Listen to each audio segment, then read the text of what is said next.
No, the mic's on. Camera.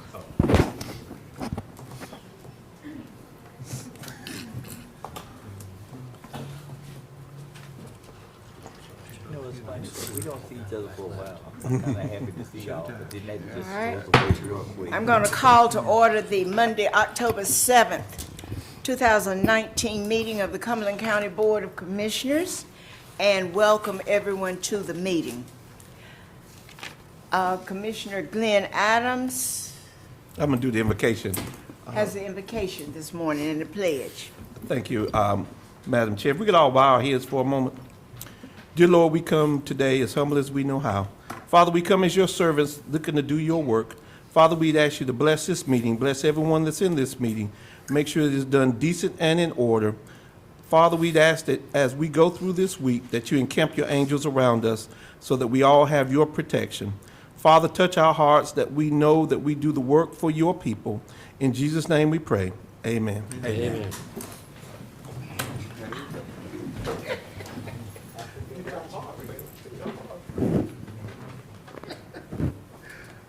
We can do the Pledge of Allegiance. I pledge allegiance to the flag of the United States of America and to the republic for which it stands, one nation, under God, indivisible, with liberty and justice for all.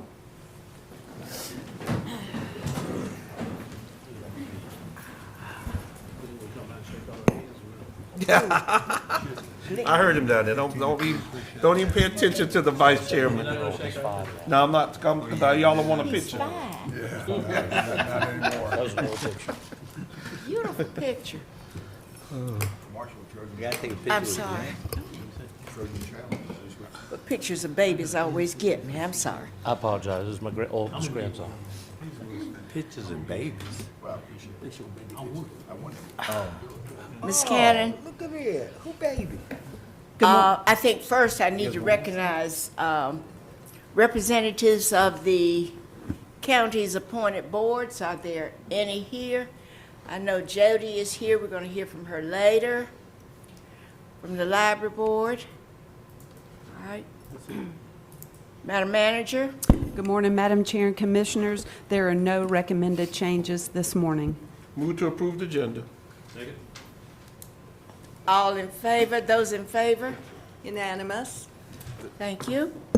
Item number 2 is a presentation. It's a presentation by our Library Director, Jody Rishisher, on the community survey for the library's 5-year strategic plan.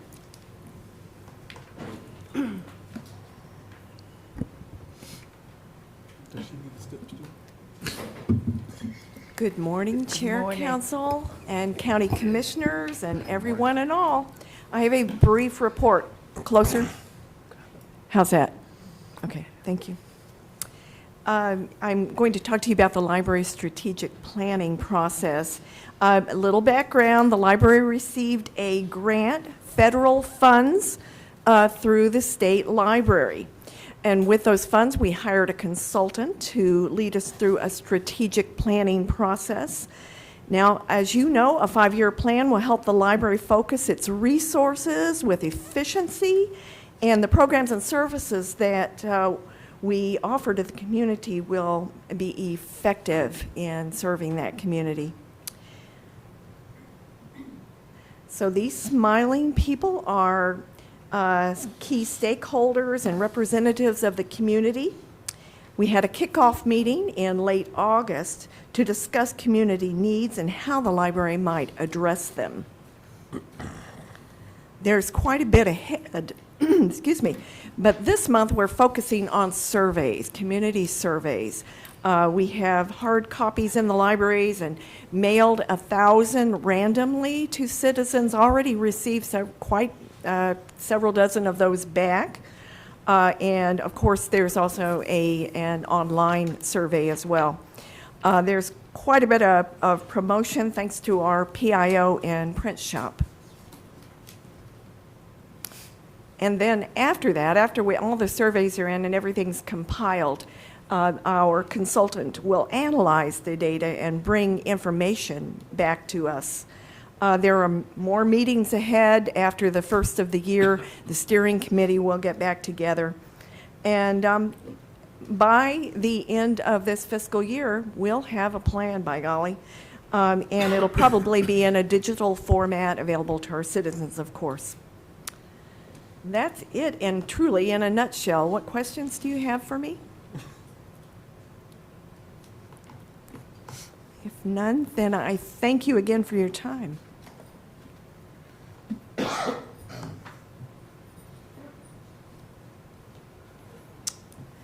Item number 3, Madam Chair, is the consent agenda. Move to approve the consent agenda. Second.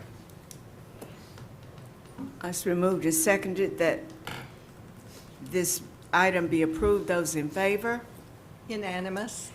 Thank you. Item number 4 are our items of business.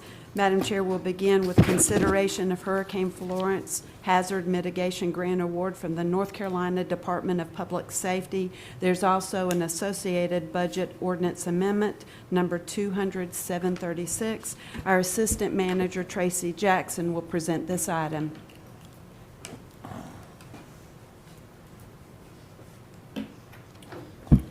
Good morning, Madam Chair and Commissioners. Good morning. Good morning. We're very happy to have finally received this funding. I'm going to ask Gene Booth to come up and give you a brief description of the funding and what it will do for some of the citizens here in Cumberland County.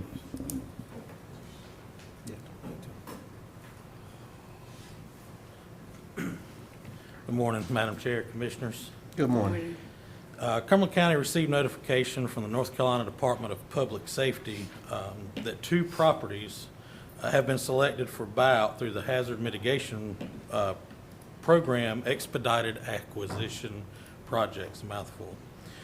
These mitigation actions will help us meet our goal of becoming a more resilient from future storm events.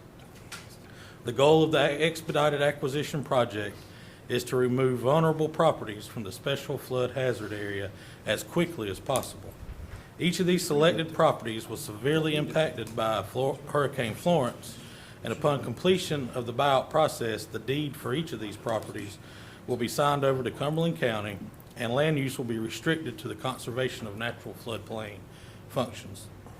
This funding agreement will remain in effective until September 13th, 2020, and may be extended by mutual written agreement of both parties.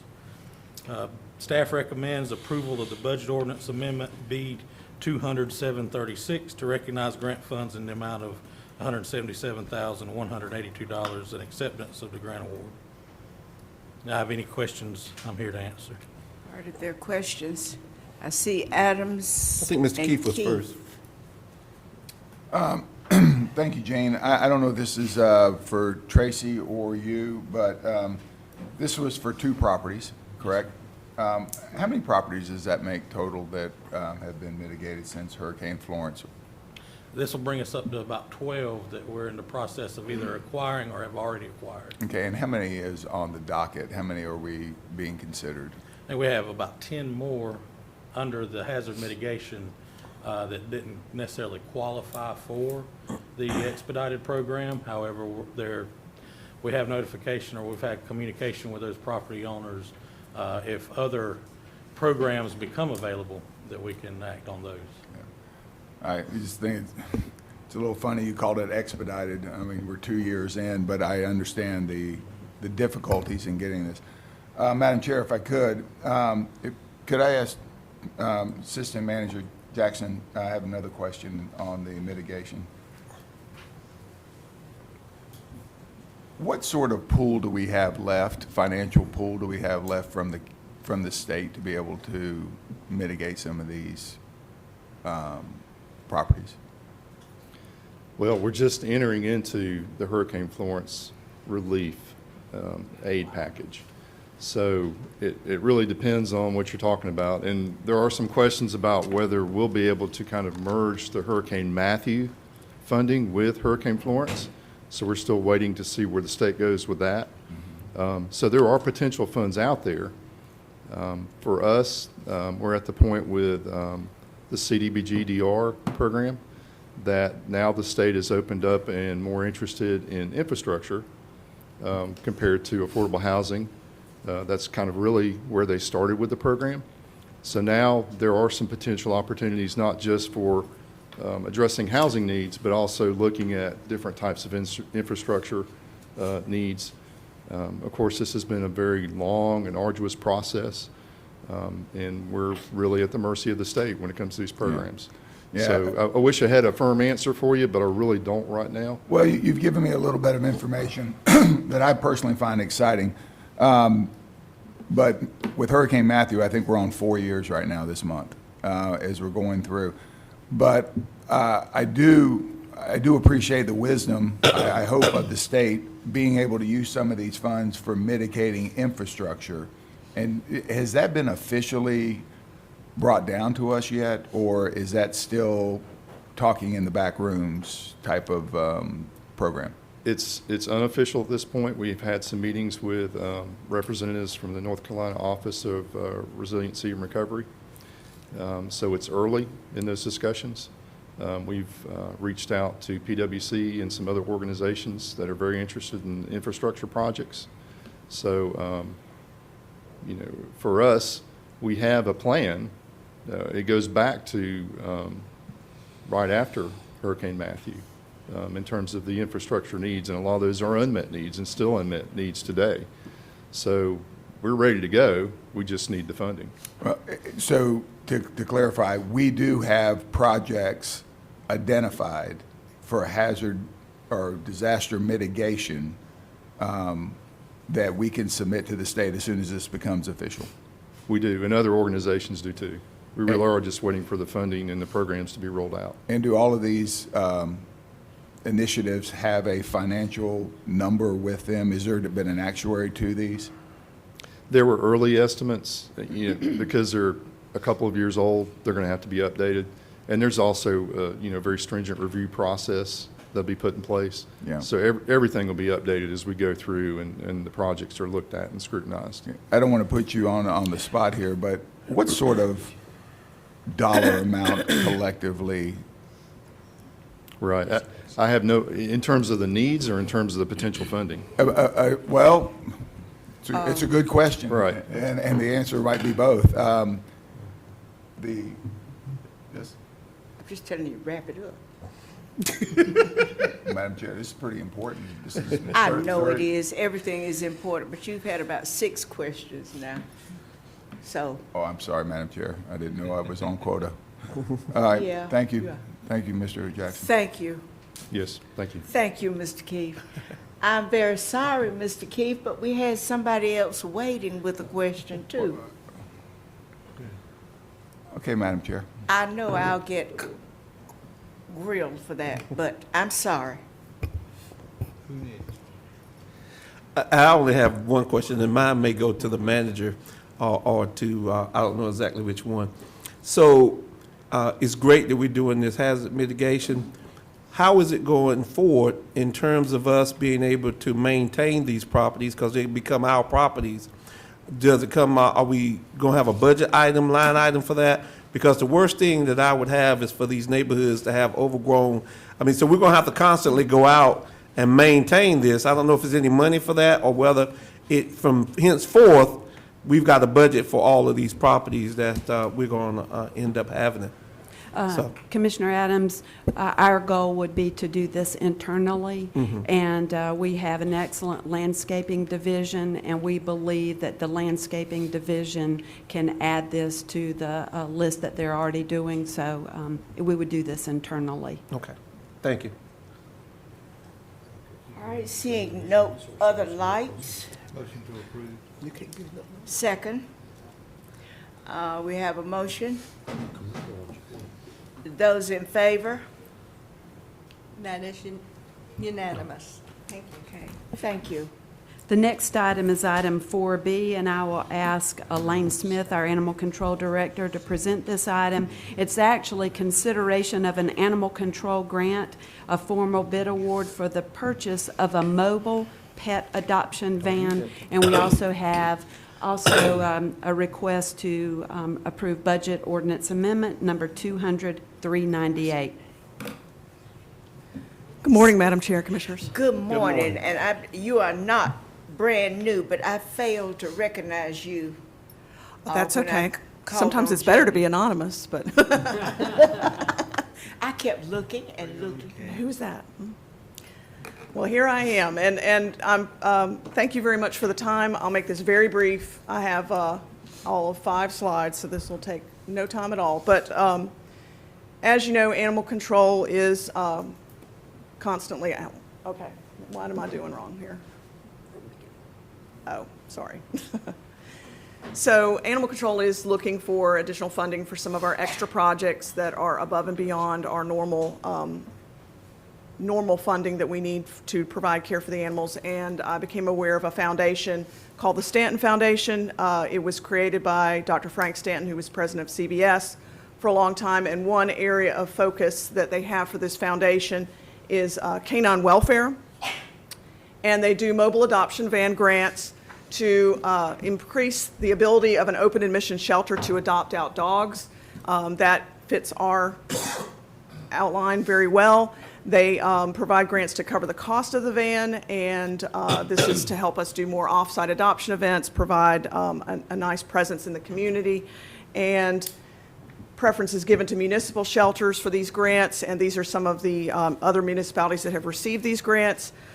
We were notified that we were selected to receive this grant, so we are receiving $160,000 to purchase and outfit a van. This is 2 examples of vans that have been paid for by the Stanton Foundation.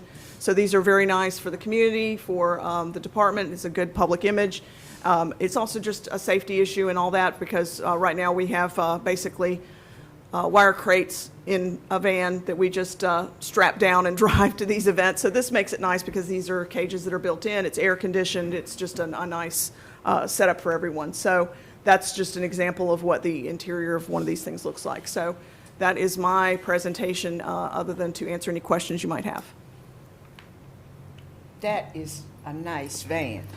Yeah, I may live in it, but We've needed it. I'm sorry, we got Mr. Adams and Mr. Booth. I'm just making a motion, if he has a question, that's He's fine. got a I just have a quick question. Yes. How many, I Jimmy? couldn't quite count them. How many cages is it, like 6 or 8? No, there's like 21 actually. Oh, There's wow. 21 cages. So you see at the far wall, there's 4, and then to the right, there's 9, and then to the left, you can do either 4 extra large, or you can put a divider in and have 8 medium. Okay, could that also be used like in flood situations? It Where could. you get a report that a neighborhood's flooded, but there's several animals up on a lot, a high ground lot or something? Correct. Or if we had a situation that was like an animal cruelty case, that was a seizure of multiple animals, where we could just drive this out, load them up, and go. It's very, very convenient, and again, just a nice image for the community.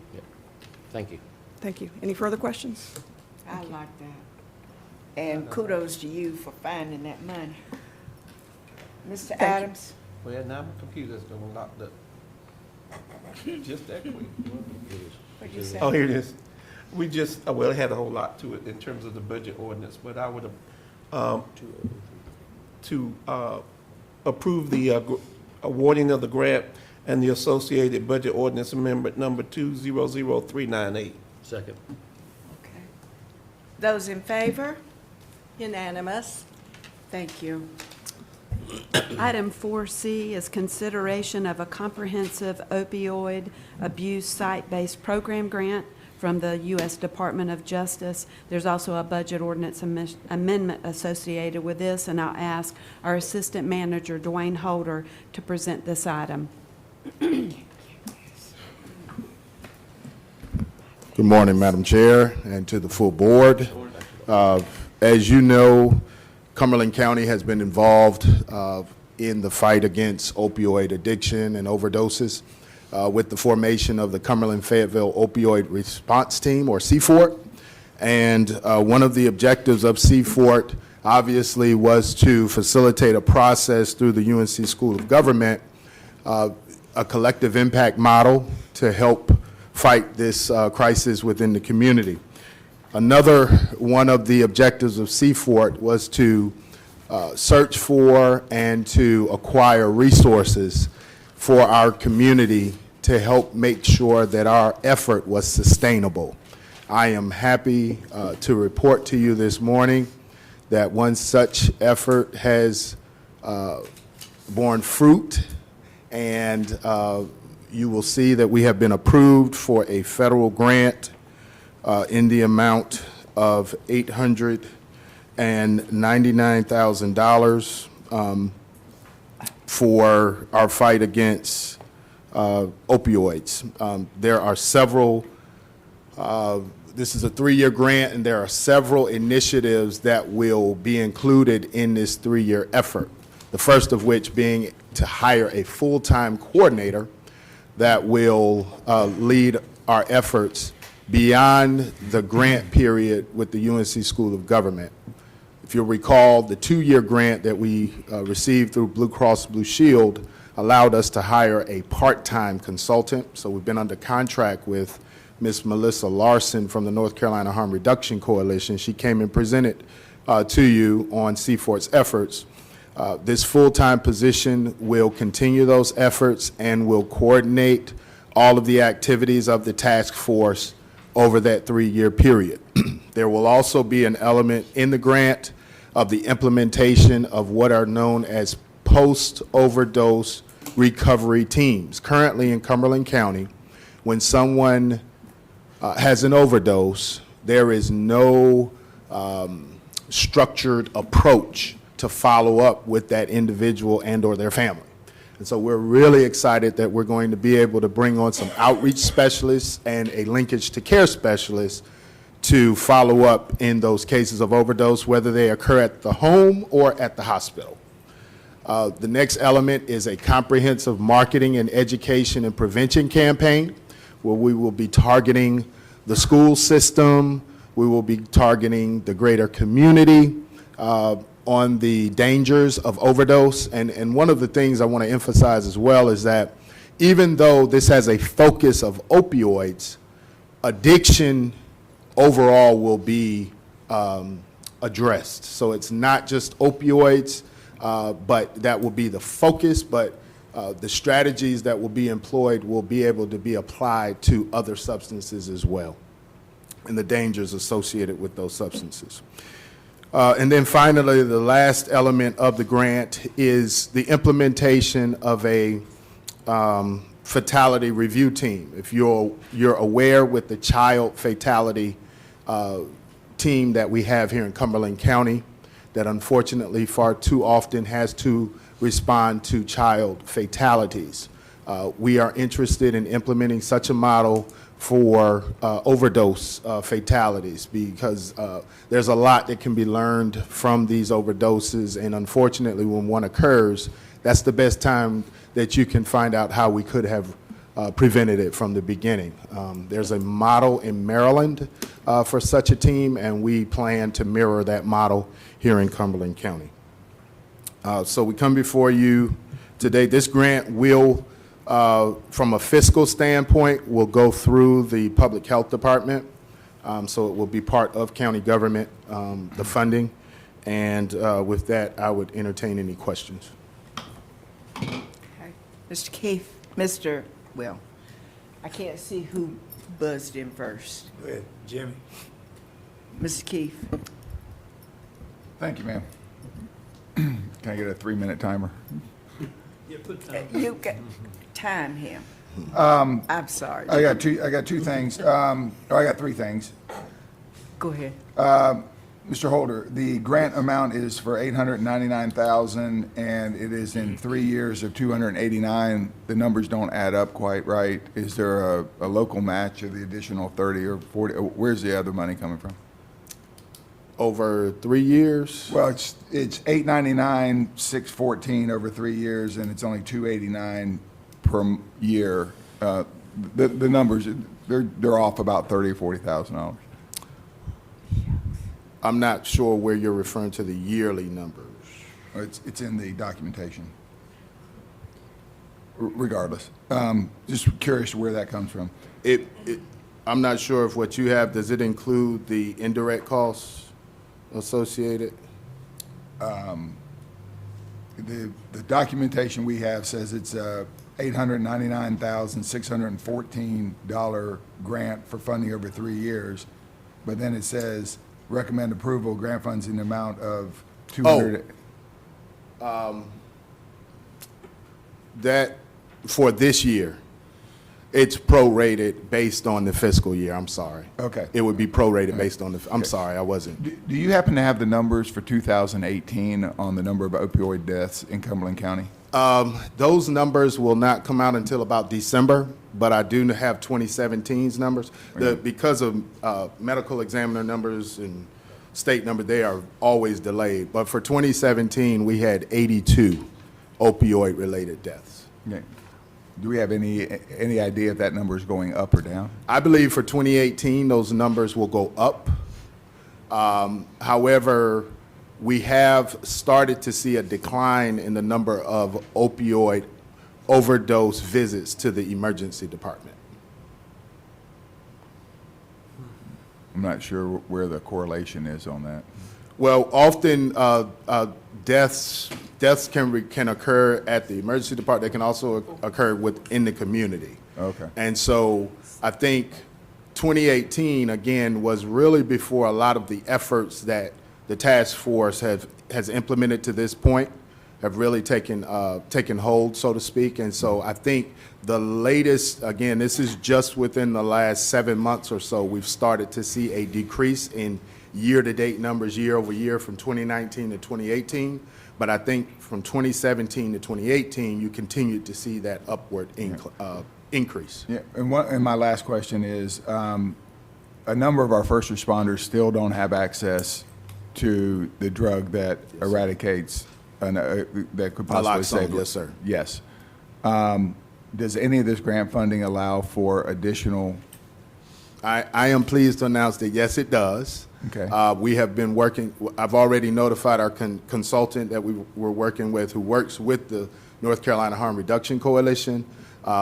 Their priority through the Harm Reduction Coalition has been law enforcement, but she's aware that all first responders in Cumberland County for us is a priority. And so now that these funds will be under our control, we will be able to dictate who those kits go out to. And fire is on our list of priorities. And what would be the application process for that?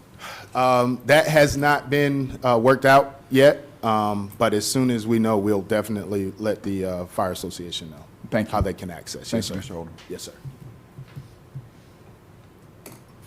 Stebbins. Thank you, Madam Chair. Mr. Holder, thank you for that report, and I appreciate the fact that you had mentioned in that report that substance abuse, period, would be covered. But, and I know this is about opioid addiction, which is a substance. Yes, sir. And I know that there's a crisis there, but also we have other crises dealing with substance abuse issues. And I just want to know, since we are now talking about substance abuse, what is it that this county have in place now, just for substance abuse? Well, I'm pleased. Which would include opioids. Yes, sir, certainly. Well, we obviously have a number of treatment providers in the community existing. And so through our relationship with Alliance Health, there are several substance abuse providers, general substance abuse, regardless of the substance, whether it's opioids or whether it's cocaine or whether it's alcohol or whether it's cannabis, whatever the substance is. We have several treatment providers that treat substance abuse. So we have, through contract with Alliance, these providers bill directly to Alliance for those services. We also have our Roxy Crisis Center, which right now is not operating. However, but when it is operating, they take referrals for all substances, not just opioids. And so that's another resource. Well, and I appreciate that information. I think that's something that needs to be conveyed And across. Can I Yes. also emphasize one other Yes. key service that often gets overlooked, and that's prevention services. One provider in particular, Insight Human Services, who is a part of our Cumberland Fayetteville opioid response team, they primarily provide prevention services. They do a lot of services with the school system as well as in the greater community. And again, with their prevention efforts, they target all substances, not just opioids. Well, and I appreciate that, and what I would like to see is that more information is put out in the general public regarding all substances. Yes, sir. And I want to applaud you for what you're doing in this field as far as substance abuse is concerned, opioid addiction and all that. Thank you. Yes, sir. Thank you. Okay. Mr. Booth? Yeah, just briefly, were you trying to say is that the local stuff on other than would go through Alliance first? You said the local folks bill Alliance. Wouldn't this isn't there some way we can have this in our health department, our Department of Social Services for local patients? You mean for if you this will, grant or local just for treatment? services in general? Well, you said that some of it could be not diverted, but used for local addiction, local prevention, local treatment services. And then you said something about, and I was just picked up on it, you said Okay. the providers bill Alliance directly. And I thought, well, how did they get in Yes, this sir. now? How Yes, sir. How did they get in the way of the check? I understand. Okay, so apart and aside from the grant that we're talking about here, Commissioner Evans' question was about substance abuse in general. So typically, the typical profile, well, Okay. Okay. I You get understand? that. I understand. Okay, that helped. I just- Yes, sir. Yes, sir. I got confused that somehow or another, we got this, it's coming here, and No, the sir. first thing we're do is turn it over. I know Glenn will keep an eye on it for us. No, up sir. there. No, sir. There's a whole lot And more Mr. of the Holden. people, there's a whole lot more of the people than Glenn worried about Cumberland County up there, so, yeah, no, sir, this will be under county control. perfect. Thank Yes, sir. Okay. Thank you. Madam Chair, I would recommend approval of the budget ordinance amendment, B 2017 to recognize grant funds in the amount of $289,131 in acceptance of grant from U.S. Department of Justice. The remaining grant funds awarded will be budgeted during the budget process for fiscal year 21 and fiscal year 22. Second. Okay, it's been moved and seconded. You heard the motion. Those in favor? Unanimous. Okay, thank you. Madam Chair, item 40 is consideration of a sobriety court grant award from the Governor's Highway Safety Program.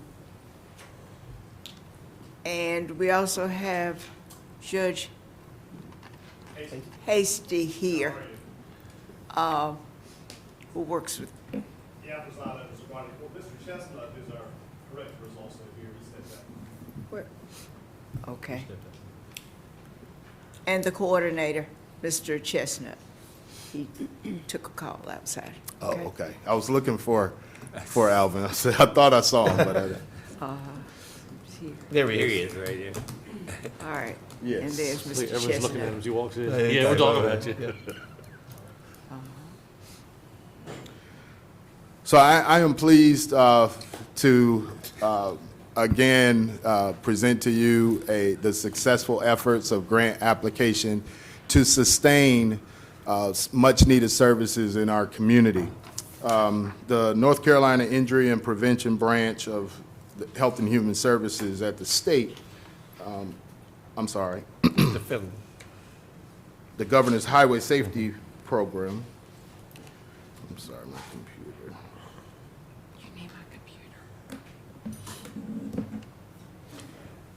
I've got it here. Yeah, I had an overland. I'm sorry. So sobriety court here in Cumberland County has been operating for the past 3 years under a grant from the Governor's Highway Safety Program. That court has been 100% funded under that grant. That court has been 100% funded under that grant. We have received notification from the state that, as is typical with this type of grant, that after you pass your 3-year cycle, they look for ways for the court to be locally sustained and/or services adjusted based on funding available. Once we received that notification, the court actively started to pursue other funding opportunities, including both Governor's Highway Safety funding and a subsequent announcement that we'll be making in the next item. But I'm pleased to report that after making application to the Governor's Highway Safety Program, we have been successful in acquiring 50% of the cost of the annual court services. You'll see the award letter in your packet, as well as a grant project form that will outline what the total funds are committed to, and then what the 50% match is. We have in our budget funded the matching 50% with local funds that was included in your fiscal year 2019-2020 budget. And so at this time, I would welcome any questions associated with the governor's Highway Safety Program grant.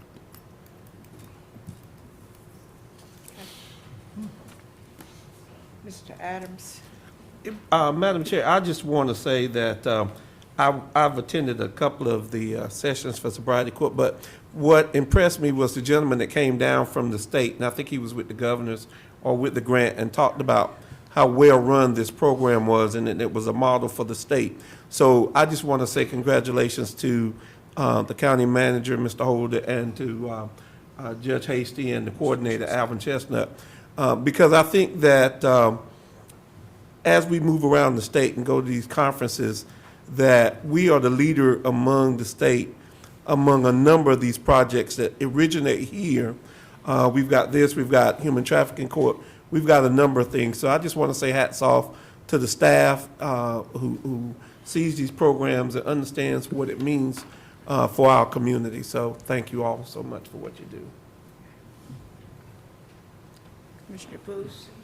I agree with Mr. Adams, and what I would ask Mr. Chestnut and Judge Hasty to do is if you would forward us one of the next graduation ceremonies, because those you got to see to believe, and we really, it's worth the hour or so to see those folks come in and claim their lives back. And I'm sure it's not out of fear of Judge Hasty. I'm sure it's out of compassionate by Mr. Chestnut. So if we could just get that next invitation for the graduation. Thank you. Are there other questions or comments? Madam Madam Chair, Chair, I oh. would move that we accept the Governor's Highway Safety Program grant for the Cumberland County Sobriety Court Program. Second. Both of them. All right, you've heard Go the ahead. motion and the second. Those in favor? Unanimous. Madam Chair, item 4E is another grant award. This is the 5th grant award presented before you today. I think you can see that staff has been busy trying to bring in outside funding for important programs. This is another grant award for the Sobriety Court. It's from the U.S. Department of Justice, and there's an associated budget ordinance amendment for your consideration. As I previously mentioned, we have been notified by the Governor's Highway Safety Program of the anticipated continual reduction of state funding to support our sobriety court. The Bureau of Justice Assistance grant that's before you today represents that continued effort to make sure that these services we're able to sustain them within the community. This is a 3-year grant totaling $296,251, and it does, which represents 75% of the cost of the annual cost of the program. There is a 25% match requirement of $98,751. And so even though it will require a match in subsequent years, it will still be less than we are budgeting for the current year, because if you'll recall, in the last item, we talked about the fact that we have matched 50% of the Governor's Highway Safety Program costs, so to the tune of about $55,000. That amount will be reduced to more around the $33,000 range in outgoing years. So again, we would ask for your consideration of the acceptance of this federal grant with the acknowledgement of the grant the match requirement. I will say in the current year, at the time that we applied for this grant, we did not know what the status of the Governor's Highway Safety Program funds would be. Because you cannot use federal funds to supplant local dollars, we will have to utilize the first year funds on those expenses that would be outside of what we currently have budgeted. But we do anticipate being able to use them fully in years 2 and 3, and experience has shown that there is a possibility of the extension of this grant even beyond 3 years to spend any unspent dollars at the end of the 3-year time period. Mr. Booth? Madam Chair, I move we approve the sobriety court grant award from the U.S. Department of Justice Bureau of Justice Assistance and approve the budget ordinance amendment of B200036. Second.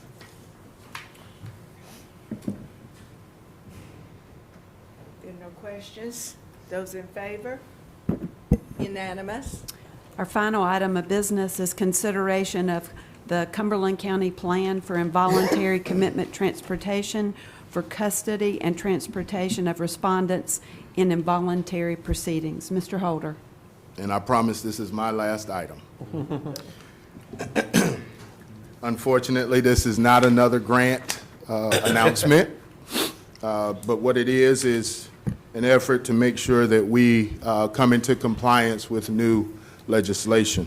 North Carolina General Statute 122C-251 has been amended effective October the 1st, 2019. The biggest change in that law required local boards of county commissioners to formally adopt a transportation of involuntary commitment plan, transportation and custody for those individuals in the county. This plan has been created jointly with the Sheriff's Office and those affected local municipalities. You'll see those municipalities being Spring Lake, Hope Mills, Stedman, and the city of Fayetteville. There is no change in any of the operations that are taking place other than the fact that this is being formalized, jointly agreed to, and adopted by this board. I have a question. Yes, sir. Just because I don't know. So if somebody's in the jail and is involuntary committed, because they get arrested, involuntary committed, and the sheriff's department takes them where they have to go, do we get reimbursed? Under this, it just seems as though we should get reimbursed by the city, whether it's the city of Fayetteville, city of Stedman, whatever municipality. If you read this, is that what this is saying? Do we get reimbursed for that? That's what this agreement says. Can you reference the let me see if I can article? Pull it up. It just basically says that they are responsible for anything that happens inside their city. I read it the other day. Let me see. I'm looking for it too. I read this last week. So the city has the duty to provide transportation of this is number 3 on page 2.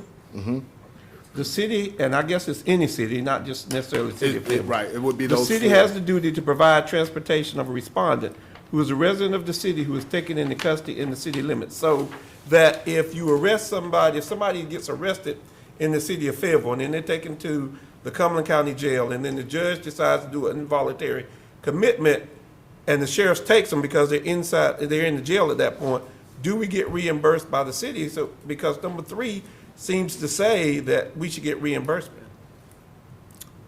Unless I just read it wrong. No, that's not implying that. That's not implying that if they go to the jail and then they have to go to be evaluated, that becomes the responsibility of the sheriff, not that city. Why is that? Sir? Why is that? If I read 3, if it happens inside the city, it seems as though it doesn't tell me when it happens later on or at this particular time, when you take them later, it just says seems to be transportation should be a part of that city, and therefore, I should get reimbursed from that city for the transportation. I do know they become a custodian of the local jail at that point, but if they're arrested in the city, But if now there's an initial evaluation and then there's a secondary I evaluation. got all of that too, yes. But this doesn't talk about initial or secondary. But it's not, even if it's not initial, they get arrested. At that point, they're downtown, you know they got mental health issues. So the city should transport them at that point to Roxy, when we get Roxy up. But suppose they don't, which it hadn't in the past. They take them to the jail. Then the jail has to then take them to Roxy. Huh? Sometimes Asheville. Yeah, sometime Asheville. So it happens inside the city. Right. So why are we not getting reimbursed? I mean, I just don't. I would yield to legal for that detail. That's a lot of money. I bet you the amount of money transportation is Regardless outrageous. of how much money it is, the person's still gonna need the help, and they're gonna have to go No, where no. they have to go, though. We're gonna take them.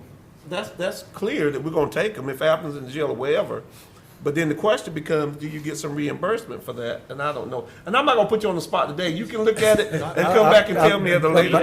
I've looked at it. I'm not I've gonna looked see at that. it. I'll let you see it. I mean, and Mr. Holder, I'm not trying to put you on the spot. No, that's I just read this last week, and I'm just trying to figure out, because I've been in meetings with the sheriff who talks about the cost of transportation to Asheville, to Black Mountain, to Roxy, to wherever we go, even over to Goldsboro. That transportation cost is outrageous, but that has nothing to do with accepting this, and I'm not going to oppose it. I just think if we can get some update later, it doesn't have to be today. We're gonna make sure they get taken care of. Turn your light off. Mr. Faircloth and then Mr. Bush. That answered most of my questions, but my other question would be, just in connection with what Commissioner Adams said, maybe there could be some kind of an interlocal agreement so that our jail procedure would be not to admit them to jail until they've been evaluated somehow or another. I don't know how all this works, but if we're charging the county attorney with coming up with what our opinion is, then we, because of that cost, this needs to be sorted out, because they could be picked up in Spring Lake, Stem, or something like that. If that's the law, if I'm reading the law, I'm not a lawyer, but I can read. But it's interesting, and I will give this to the Sheriff's Department in Wayne Canyon.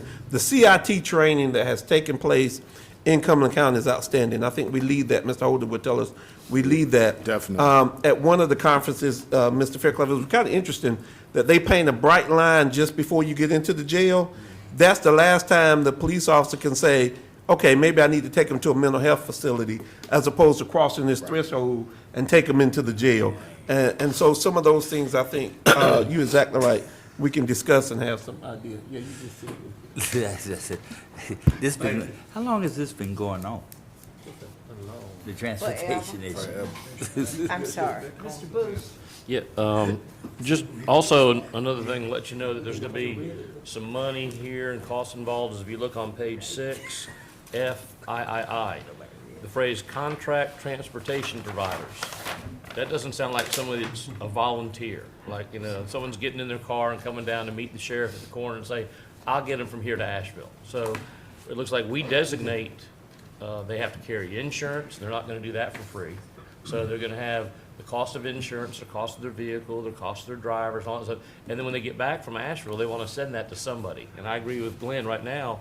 I think it's real clear that 3A says the city that started it gets the bill. But I have a feeling with all these signatures on here, that's one thing that everybody else is at the table going, They didn't look at it. Yeah. So if they've already signed it, let's sign this agreement. we're on air as to what our understanding is.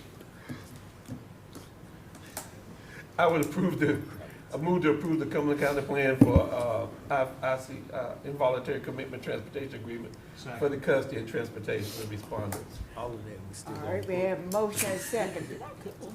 Yes, ma'am. Okay. Those in favor? Unanimous. Item number 5 is your nominations.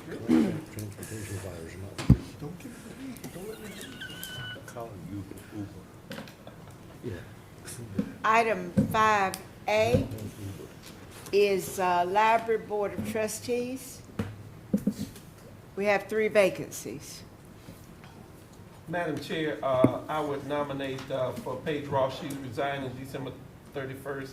Dennis Sidzo for Ann McCray and Jeffrey Feebig, F-I-E-B-I-G. All right, are there other nominations? If not, let's go on to item B. Madam Chair, the recommendation is for Glenn Adams. This time I would nominate Mr. Glenn Adams. Okay, thank you. Other nominations for, I got you down twice. Oh, okay. The Adult Care Home Community Advisory Committee, which has 5 vacancies. I'd like to Madam Chair. nominate Oh, I'm sorry. Dr. Dennis Corbin, who is eligible for reappointment. Mr. William C. Duke, who is eligible for reappointment. Mr. Joseph Dykes, who is eligible for reappointment. And Connie Parker and Darrell Evans as new appointees. Are there others? Okay. If not, item D, the Nursing Home Advisory Board. I've got it if nobody else. Madam Chair, at this time, I would nominate, I'm not sure about the names now, but Christelle Wallace to fill the unexpired term, for Renisha Rivers, who is eligible for reappointment, Dorothy McNeil, who is eligible for reappointment, Westana Williams for replacement for resignation, and Florence McKeechin, who is eligible for reappointment, Angela Stewart, who is also eligible for reappointment, and have I got the right one? Okay, we got Connie Parker again, who is also a recommendation. All right, and did you say Rashana Rivers?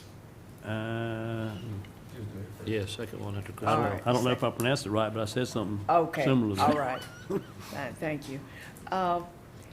Please note with these 2 boards how difficult it is to keep citizens who are interested and able. This is a very important board that both of these, the closer I get to being there, the more concerned I get about who is providing oversight. So I just call that to your attention. Thank you. Appointments? Yes. Thank you, Madam Chair. This time I would move to appoint Linda Amos as an alternate member to the Board of Adjustment. Second. All right, those in favor? Unanimous. Unanimous, okay. Item number 7 is our closed session for economic development matters pursuant to North Carolina General Statutes 143, 318, 11A4. That's my motion. Second. Is there a second? Okay, those in favor? We are now going into Unanimous. closed session.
To adjourn. So move. Second, those in favor? Unanimous. Do it like, tell them like you do. If he asks you one more time, it's gonna be definitely no.